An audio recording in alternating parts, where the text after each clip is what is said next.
When we think about renewable energy, we usually picture these huge solar farms spreading out across the land, or like tall wind turbines. And Yeah, absolutely. yeah, Those are the images that come to mind. they're doing a lot of good. They're Yeah. really pushing us towards a more sustainable future. But what about those areas where land is at a premium? Like, what about islands Right. or densely populated coastal cities Yeah, those are interesting cases. where you just don't have the space to build those massive installations? Yeah. And the irony is that these places are often surrounded by this amazing, untamed energy source, Yeah. the ocean. Right. I mean, offshore wind is definitely gaining traction, Yeah. but uh, Hmm. the potential of the ocean goes far beyond that. Yeah. Have you ever considered like the sheer power held in those waves that are constantly crashing? It's a really fascinating prospect. Yeah. And that brings us to the topic of our deep dive today. We're looking at a study called Techno Economic Assessment of Global and Regional Wave Energy Resource Potentials and Profiles in Hourly Resolution. Wow. It's a mouthful. But essentially what this study does is it takes a very detailed hour-by-hour look at how viable wave power could actually be, Okay. not just in theory, but when we factor in real-world costs and the technologies that we have available. So for our listener who's always eager to get ahead of the curve, Yeah, especially in crucial fields like sustainable energy, absolutely. this deep dive is packed with insights. Yeah. We're going beyond those general ideas about wave energy and really getting into the nitty-gritty Mhm. of what it would take to actually make it work. Exactly. And the researchers have done an amazing job. They've really dug into the data, analyzing hourly wave patterns. Mm. They've looked at the performance of a specific wave energy technology, Okay. and they've factored in projected costs to paint a comprehensive picture. All right. So our goal today is pretty straightforward. We want to distill the most important insights from techno-economic assessment of global and regional wave energy resource potentials and profiles in hourly resolution for Yeah. you. Right. We're going to explore where wave power shows the most promise Yeah. and see if it has the potential to play a significant role in our future energy mix. Okay, sounds good. All right, so let's unpack this. Yeah.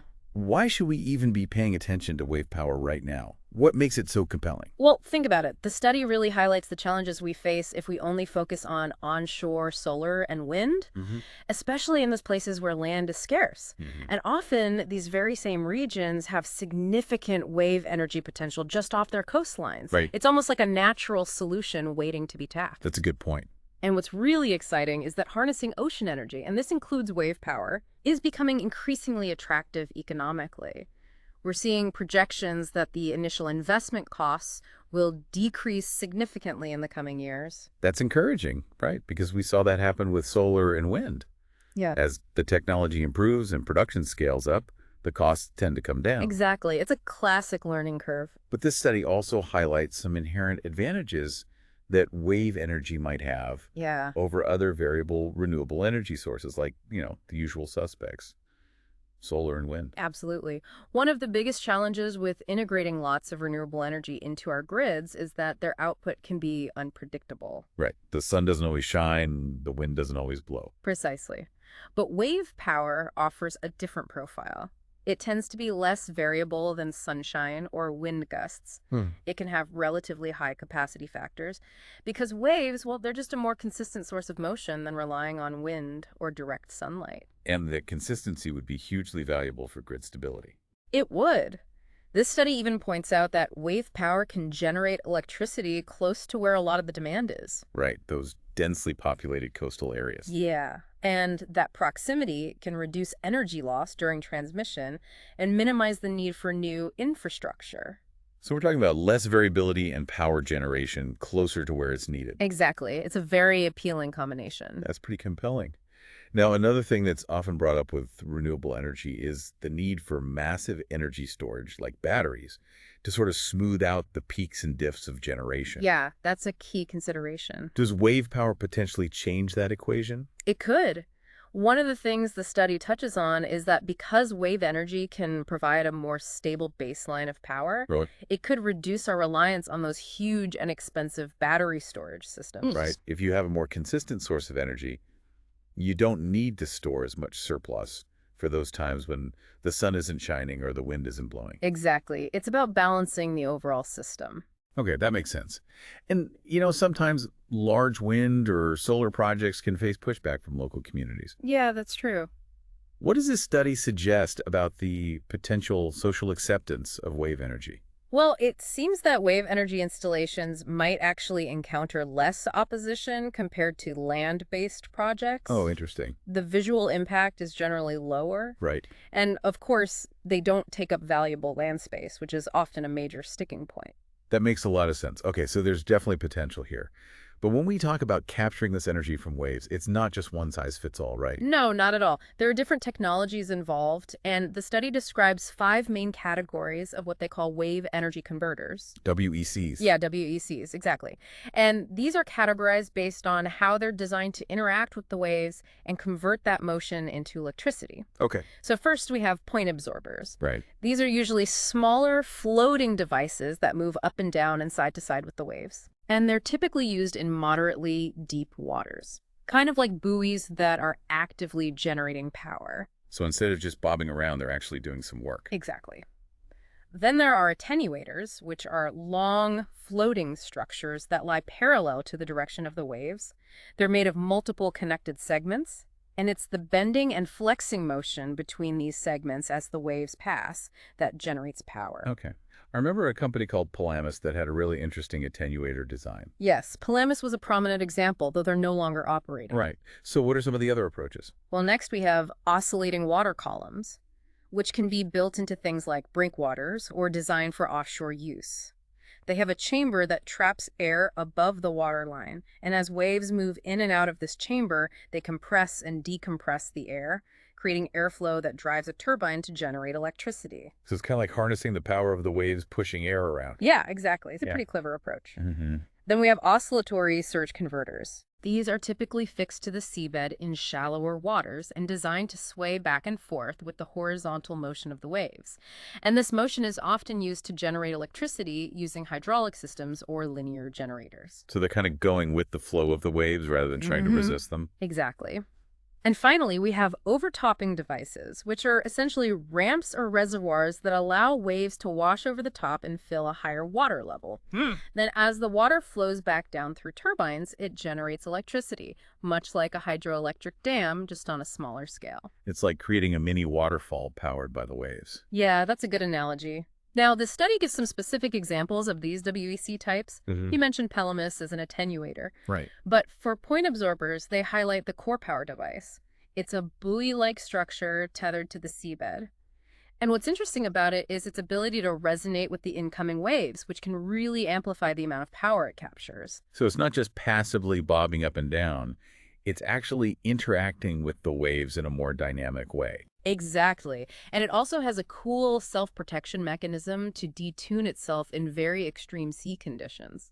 The study also mentions Wave Bob, which was a floating to body heave device, or F2BH. Okay. But that company unfortunately went bankrupt. So it shows that this is still a developing field, and figuring out which technologies will be most effective and economical is a big part of the challenge. It highlights that there's a lot of innovation happening, but also that making these technologies commercially viable is not easy. Definitely. And one of the key factors, as this study points out, is that the initial investment costs, the CapEx, are projected to drop significantly by 2050.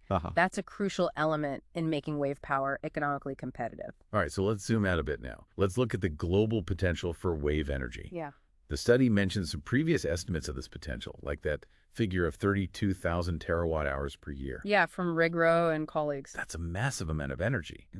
But the study also points out that these estimates can vary quite a bit. They do. And there are a few reasons for that.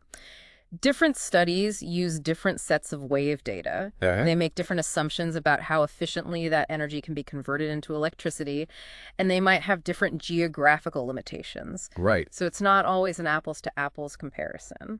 And the study also emphasizes the importance of distinguishing between theoretical, technical, and economic potential. Can you break down those terms for us? Yeah, sure. Theoretical potential is essentially the total amount of energy available in the world's waves without considering any technological or cost limitations. Okay. It's like the absolute upper limit if we could capture every single joule of energy from every wave. Right. Technical potential takes it a step further. It considers the constraints of current technology and where we can realistically deploy it. Hmm. So things like water depth, distance from shore, and environmental considerations all come into play. That's a more practical view of what's achievable. Right. And then economic potential goes even further. It looks at whether it's actually cost effective to extract that energy compared to other sources. So it's not just about whether we can do it. It's about whether we can do it at a price that makes sense. Precisely.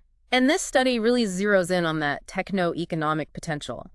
It wants to understand what's realistically achievable at a reasonable cost. Okay. And how did they go about calculating that? What was their methodology? So they used very detailed hourly wave data, Hmm. and they applied the performance characteristics of a specific WEC, the core power point absorber, to estimate how much electricity could be generated at each location hour by hour. Yeah. And then they used projections for upfront costs and operating expenses of WECs to calculate something called the levelized cost of electricity, or LCOE. LCOE. Yeah, which is a key metric for judging the economic competitiveness of different energy sources. So they're essentially saying, okay, if we were to build this WEC in this location, how much would it cost to generate a unit of electricity over its lifetime? Exactly. And they're comparing that to the cost of other energy sources. So the real strength of this study, as they emphasize, is this focus on the techno-economic side of things, rather than just the raw theoretical or technical limits. They're bringing in those financial realities right into the core of their assessment. Absolutely. And one of the key findings from this approach revolves around a metric they call full load hours, or FLH. FLH, what does that tell us? Imagine you have a wave energy converter. Yeah. And it's operating at its maximum power output. Okay. FLH tells you essentially how many hours a year that WEC would be running at full capacity if the wave conditions were consistently ideal. Okay. It's a measure of how productive a device can be in a specific location over time. So it's a way to gauge how much juice you're going to get out of your WEC in a particular spot? Yeah, exactly. And the study provides some really interesting global FLH results for the core power point absorber. Some regions really stand out as having high potential. Like where? The North Atlantic, for example, shows really high capacity factors in places like Greenland, Iceland, and the Faroe Islands. Wow. And then the Pacific Islands, southern Chile, South Africa, southern Madagascar, southern Australia, and New Zealand also look really promising. Mm-hmm. Some of these areas could potentially see capacity factors reaching around 80%. That's really significant. Yeah, that's very high. And interestingly, the best sites tend to be further away from the equator, which is different from solar energy, where the closer you are to the equator, the better. Right. So it's a different geographical distribution of resources. So different energy sources for different regions based on their unique characteristics. That makes sense. It does. And the North Sea, which is known for its strong winds, also shows significant potential for wave energy. They found FLHs in the range of 3,500 to 4,500 hours there. That's pretty substantial. It is. But Okay. then on the other hand, you have areas like the Gulf of Mexico, the Caribbean, the Mediterranean, and the Malay Archipelago, which tend to have much lower FLHs, below 20%. So clearly, some regions are going to be much better suited for wave power generation than others. Right. It really depends on the local wave climate. Okay, so how did the core power device stack up against those other WEC technologies that the study considered? Yeah, so they also looked at the Palamis attenuator and the F2BH device. And what they found was that the core power point absorber actually had significantly higher FLHs in many regions. Mm. They attribute this to the core power device's ability to operate efficiently across a wider range of wave heights and periods. The Palamis and the F2BH had narrower operating ranges, meaning they were only really effective in a more limited set of wave conditions. So it sounds like the core power device is more adaptable to a wider range of wave conditions, making it more effective in more locations. Exactly. And that adaptability is a big advantage. Now, the study also dives into the financial aspects of wave energy, Yeah. looking at both the upfront investment cost, the CapEx, and the overall cost of electricity generated, the LCOE. What did they find there? Well, they project a substantial decrease in the capex for point absorbers over the coming decades. They estimate it could go from over 20,000 euros per kilowatt in 2020 Wow. down to around 1,731 euros per kilowatt by 2050. That's a huge reduction. That's massive. And what factors influence that initial investment cost? It's not just a fixed number, right? It's not. The study explains that the cost of manufacturing the WEC itself is a major factor, Sure. but the depth of the water where it's installed and the distance from the shore also play significant roles. Deeper waters and longer distances mean more complex and expensive mooring systems, longer underwater cables to connect to the grid, and a more challenging installation process overall. Right. It makes sense that deploying and maintaining infrastructure further offshore is going to add to the expense. Yeah, definitely. And they even give the example of the Malay archipelago, where these factors can increase costs by around 30%. Wow, that's a substantial difference. Yeah. Okay, let's talk about LCOE. What exactly does that measure, and what did this study find in terms of projected costs for wave energy? LCOE stands for levelized cost of electricity. Right. And it's essentially the average cost of generating 1 megawatt hour of electricity over the entire lifespan of a power plant. Okay. It takes into account all the costs involved, the initial investment, the ongoing operation, and maintenance. So there's a way to compare the overall cost effectiveness of different energy sources over the long term. Yeah, exactly. And the study projects that wave power has the potential to become cost competitive with offshore wind in the 2030s, reaching LCOE levels below 70 euros per megawatt hour by 2035 in regions with good wave resources. So we could be seeing wave power becoming a truly competitive option in the renewable energy landscape within the next decade or two. That's what the projections suggest. And they even identify specific regions like the Faroe Islands and the Pacific Islands, where the LCOE for wave power could be particularly attractive by 2050. Okay, so it sounds like we're starting to see a picture of wave power as a potentially viable and even cost-effective renewable energy source in certain parts of the world within a foreseeable time frame. Yeah, that's the direction things seem to be heading. But what about the overall scale of this potential? How much electricity could we realistically expect to get from waves globally? Well, the study estimates a global technical potential for wave power installable capacity of over 50 terawatts. That's a huge number. It is. But it's important to remember that this is based on certain criteria, like suitable water depth, proximity to shore, and excluding things like environmentally protected areas and sea ice coverage. Right, so it's a realistic assessment of where we could potentially deploy these technologies. Yeah. That figure is significantly higher than some of those earlier theoretical estimates we were talking about. Yeah. What accounts for that difference? The study suggests it's partly due to their broader assumptions about where we can install wave energy devices. They're using a more efficient WEC technology in their modeling, and some of the earlier studies had more restrictive assumptions about the usable areas along coastlines. So as technology advances and our understanding of wave resources improves, those estimates are likely to continue evolving. Right.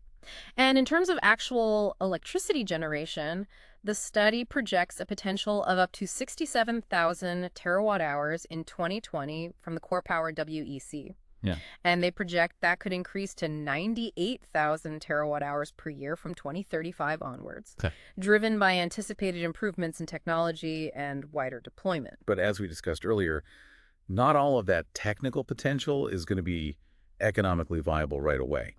What does the study tell us about the economic potential at different cost points? So they present some interesting cost curves. They estimate that by 2035, almost 3,600 terawatt hours of annual wave electricity could be available at an LCOE of 50 euros per megawatt hour or less. Okay. And by 2050, that figure jumps dramatically to 29,000 terawatt hours at the same cost level. So we could be seeing a substantial increase in economically attractive wave power in the coming decades. Those are really encouraging numbers, especially as we look further out to mid-century. Yeah. Now, one of the advantages of having a diverse mix of renewable energy sources is the idea of complementarity. Right. Different sources being more productive at different times. Did this study look into the generation patterns of wave power and how they might align with other renewables? Yeah, they did. They developed these hourly wave electricity generation profiles for various regions by looking at a weighted average of the best performing locations. And what they found is that there are distinct seasonal trends. In many places, there's more wave energy generation during the winter months compared to the summer. Okay. And of course, that pattern is reversed in the southern hemisphere. So that sounds like it could potentially complement solar photovoltaic generation, which typically peaks during the sunnier summer months. Exactly. The study even demonstrates an inverse correlation between the capacity factors for wave power and those for single-axis tracking solar PV systems. Wow. This suggests that a combined approach using both wave power and solar could lead to a more stable and reliable renewable energy supply throughout the year. and potentially reduce the need for as much energy storage to smooth things out. Yeah, exactly. And they specifically mention regions like the British Isles, South Africa, and New Zealand as having high FLHs for wave power and a good potential for this kind of complementarity with solar. So taking all of this together, what are the main takeaways you'd like our listeners to remember from techno-economic assessment of global and regional wave energy resource potentials and profiles in hourly resolution? Well, I think the study really highlights the significant potential of wave energy, especially for those coastal regions and islands that face limitations with onshore renewable energy options. Yeah. It really underscores the benefits of having a diverse energy portfolio, Right. with wave power offering a unique and potentially very valuable resource. And I imagine the possibility of placing wave energy devices alongside existing or planned offshore wind farms could further strengthen the economic argument. Yeah, absolutely. The study touches on the potential for co-locating WECs within offshore wind farms, which could lead to cost savings through shared grid connections and more efficient use of marine space. So it's like a one-two punch of renewable energy from the ocean. Exactly. And that synergy could really unlock even greater economic viability for both technologies. Now, we should be realistic. The study acknowledges that current costs are still relatively high, Yeah. but the projected decreases, driven by ongoing R&D, economies of scale, and that learning curve as the industry matures, offer a much more optimistic outlook for the future. Right. It's important to keep in mind that this is a relatively young technology, and as we've seen with solar and wind, costs can come down significantly as deployment increases. And it's also worth noting that this study is transparent about its own limitations. Yeah, they point out that for very localized assessments, the spatial and temporal resolution of the wave data could be improved. Okay. The economic analysis primarily focuses on a single WEC design, the core power point absorber. And the study doesn't explicitly model the risks associated with extreme weather events. Right, there's always a degree of uncertainty when projecting costs and making assumptions about future conditions. Yeah. And it's important to acknowledge those limitations. Yeah. But I think one of the most valuable aspects of the study is that they're making their detailed hourly capacity factor data publicly available, Oh, that's fantastic. which will allow other researchers to build upon their work and do even more sophisticated analysis. So it's a contribution to the field that goes beyond just the findings of this particular study. Absolutely. That Oh. open access to data is really important for advancing research and making progress. Okay, so as we wrap up our deep dive into techno-economic assessment of global and regional wave energy resource potentials and profiles in hourly resolution, Yeah. what are the key takeaways you want our listeners to remember? I think the big ones are that wave power shows significant promise, especially for those land-limited regions and islands with strong wave resources. The projected cost reductions over the coming decades are substantial and could make wave power competitive with more established renewable technologies in certain areas. And the complementary nature of wave power with other renewables, particularly solar PV, offers the potential for a more stable and dependable overall energy system. It seems like while challenges remain, this study paints a really compelling and hopeful picture for wave energy to play a meaningful role in a more diversified and sustainable energy future. It does, and it leads to a really important question for our listeners to consider. Yeah. Given these findings, what do you believe are the most promising steps we can take to accelerate the development and deployment of wave energy technologies in the years ahead? Think about the role of policy, investment, and continued research in making this potential a reality. It's a great question to ponder. It is. Well, thank you for joining us for this deep dive into techno-economic assessment of global and regional wave energy resource potentials and profiles in hourly resolution. It's been a pleasure. It really has. It's such a fascinating field, and this study gives us a lot to think about as we look towards a more sustainable energy future.